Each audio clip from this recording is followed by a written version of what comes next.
Hello student, very good morning. Myself Abhinav Tiwari from St. Xavier High School, Sidhuapar, Padalganj. And today I am going to start class 7 SST Geography 7 chapter, which is Natural Vegetation and Wildlife.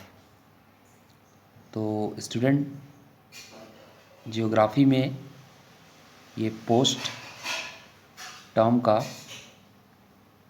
7 chapter है. आज हम लोग इसको discuss करेंगे. इसमें हमें natural vegetation के बारे में पढ़ना है.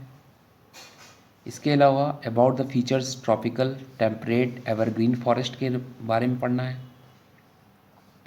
About tropical and temperate deciduous forest, about Mediterranean and coniferous forest, about tropical and temperate grassland, about desert and tundra vegetation and wild life. तो स्टूडेंट, इस चैप्टर का हम इंट्रोडक्शन करा देते हैं. While traveling to various places, you must have noticed that vegetation is not the same everywhere. जब कभी आप यात्रा पे किसी जगह पे जाते हैं तो आप एक चीज़ हमेशा नोटिस करते हैं कि वेजिटेशन जो है हर जगह सेम नहीं होता. In India for example vegetation varies from dense forest in Kerala to the more open forest in Madhya Pradesh, thorn forest in Rajasthan and conical trees on Himalayan slopes. India for example, India में example के लिए ले तो vegetation जो है वो dense forest जो कि केरला में है, ओपन फॉरेस्ट जो कि मध्य प्रदेश में है, थॉर्न फॉरेस्ट जो कि राजस्थान में है, कॉनिकल ट्रीज़ वगैरह हिमालय स्लोप पे पाए जाते हैं. इसके अलावा the animal found in these forests are also not the same. और यहाँ पाए जाने वाले जो जानवर हैं वो भी सेम नहीं होते हैं. What may be the cause for such diversity. इनके डाइवर्सिटी का मेन कारण क्या हो सकता है, आज हम लोग उसी के बारे में डिस्कशन करेंगे. तो चलिए पहले बात करते हैं नेचुरल वेजिटेशन की. Natural vegetation of area means the plant that grow naturally in that area undisturbed by any human activity. Natural vegetation उस एरिया को कहते हैं जिसका क्या मतलब होता है कि कोई भी प्लांट जो है वह उस एरिया में बिना किसी ह्यूमन एक्टिविटी के उस एरिया में लगाए गए जो प्लांट्स हैं वो क्या हों, नेचुरली ग्रो करें. मतलब उनके पर ह्यूमन एक्टिविटी का कोई इफ़ेक्ट ना पड़े. वह एरिया नेचुरल वेजिटेशन कहलाता है. Natural vegetation varies from region to region on earth. The factor that determine the type of vegetation on found in a regions are. Natural vegetation region to region earth पे अलग अलग type की होती हैं. तो आइए उन रीजन में फैक्टर्स क्या क्या हैं उनको देखते हैं. जो मेन फैक्टर है वो पहला है temperature, rainfall, type of soil and altitude. तो thus different types of plants, grasses, shrubs and trees are found in different places occupying large part of the land. जितने भी डिफरेंट टाइप्स के plants हैं जैसे ग्रास हो गया, shrubs हो गए, छोटे पेड़ को श्रब्स कहते हैं, ट्रीज़ हो गए, ये सभी क्या हैं, लैंड पर पाए जाते हैं. Natural vegetation of an area sustain wild life and provides habitat. Natural vegetation उस एरिया में जितने भी वाइल्ड लाइफ जो जंगली जीवन है वह प्रोवाइड की जाती है, उन्हें पर्टिकुलर हैबिटेट दिया जाता है. Therefore each natural vegetation zone of the world has wildlife unique to it.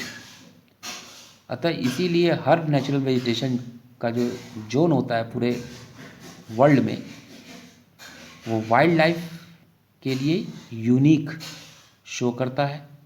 इसी को हम लोग क्या कहते हैं, बायोम कहते हैं। Based on the type of natural vegetation found region are classified as forest, grasslands and deserts. अगर हम नेचुरल वेजिटेशन के टाइप के बेस पर अगर हम बात करें तो रीजन जो है वो 3 पार्ट में डिवाइड होता है। पहला फॉरेस्ट, दूसरा ग्रासलैंड और तीसरा जो है डिजर्ट एरिया है। अब हम बात करेंगे फॉरेस्ट की। An area where vegetation comprises of trees is called forest. वह एरिया जहाँ पे वेजिटेशन क्या है, जहाँ पे डिफरेंट टाइप्स के ट्रीज पाए जाते हैं, वो एरिया फॉरेस्ट कहलाता है। Usually forest are found in region of high rainfall. Generally अगर हम बात करें तो फॉरेस्ट में रेनफॉल क्या होती है, जिस रीजन में ज़्यादा होती है। Forest can be classified into 2 main types. इस तरह के जो फॉरेस्ट हैं उनको 2 मेन टाइप में डिवाइड किया गया है। पहला है एवरग्रीन और दूसरा है deciduous forest. Evergreen forest are so named as there is no particular season for these trees to shed all their leaves, therefore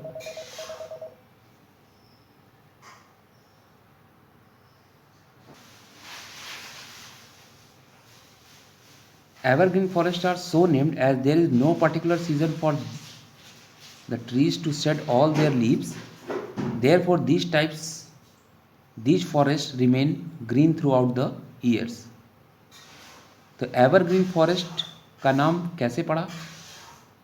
यहाँ पे ट्रीज़ का जो शेड है, मतलब उनकी जो लीफ पत्तियाँ होती हैं वो काफ़ी शेडेड होती हैं, इसीलिए इस फॉरेस्ट में ग्रीनरी जो होती है पूरे वर्ष भर रहती है। इस तरह से हम लोग, और यहाँ पे कोई भी पर्टिकुलर सीज़न नहीं रहता, इसलिए ये जो एरिया होता है वो हरा भरा रहता है पूरे साल। On the other hand, in deciduous forest most of the trees shed their leaves at a particular time of the year. वहीं दूसरी तरफ डेसिडुअस फॉरेस्ट में ज़्यादातर जो ट्रीज़ होते हैं उनके जो लीफ होते हैं वो शेडेड होते हैं, ठीक है, और वो शेडेड लीफ पर्टिकुलर टाइम में होते हैं, या कह लें कि वे ड्राई सीजन के दौरान पाए जाते हैं। This is done to prevent the loss of water from the leaves by transpiration. इसका मतलब है कि ट्रांसपायरेशन के द्वारा लीफ से वाटर का जो लॉस होता है वो प्रिवेंट होता है। तो बात करेंगे अब ट्रॉपिकल एवरग्रीन फॉरेस्ट की। Areas these forest are found in the equatorial region. Tropical evergreen forest का जो एरिया है, इस एरिया जो है ट्रॉपिकल एवरग्रीन फॉरेस्ट का एरिया वो इक्वेटोरियल रीजन में पाया जाता है, जैसे the Amazon and the Orinoco river basin in South America, the Zaire river basin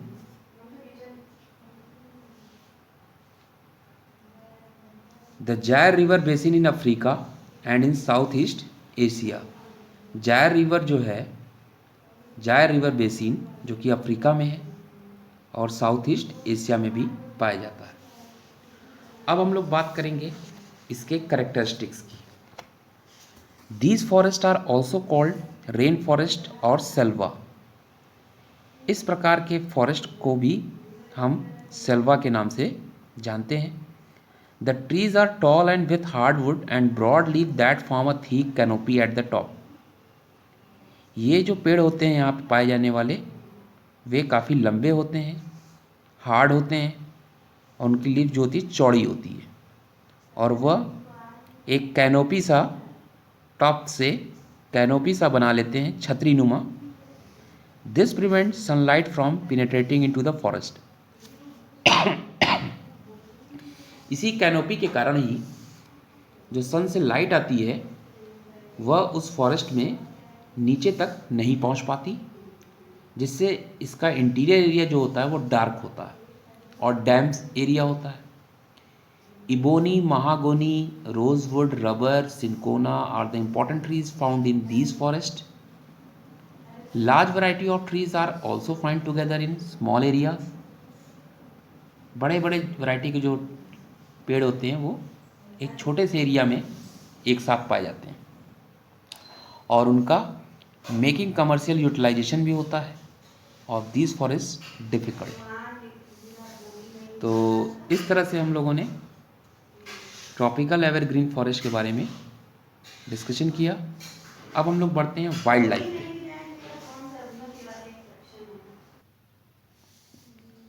तो स्टूडेंट, आज के लिए बस इतना ही। नेक्स्ट वीडियो में हम ट्रॉपिकल डेसिडुअस फॉरेस्ट के बारे में स्टडी करेंगे। तब तक के लिए बाय बाय।